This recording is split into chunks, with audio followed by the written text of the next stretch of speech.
Refilling the string on a Black & Decker corded or cordless trimmer is easy, and in this short video I'll show you how to do it step by step. First, detach the battery so we can work safely. Now on the bottom of the trimmer, there are two orange tabs on the string enclosure. They're on both sides of each other, and squeezing these tabs will release the large orange cap. Now remove and discard the empty spool. Here, locate the opening for the string. And I'll list the proper 0.65 inch string refills in the description so it's easy for you to find.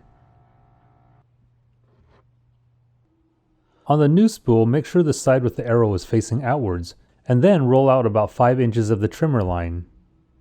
Insert the string through the small opening and then seat the new spool in place. You might need to rotate it a bit to make sure it's all the way in. Then just snap the orange cap back in place. Now reattach the battery and the trimmer is ready to go.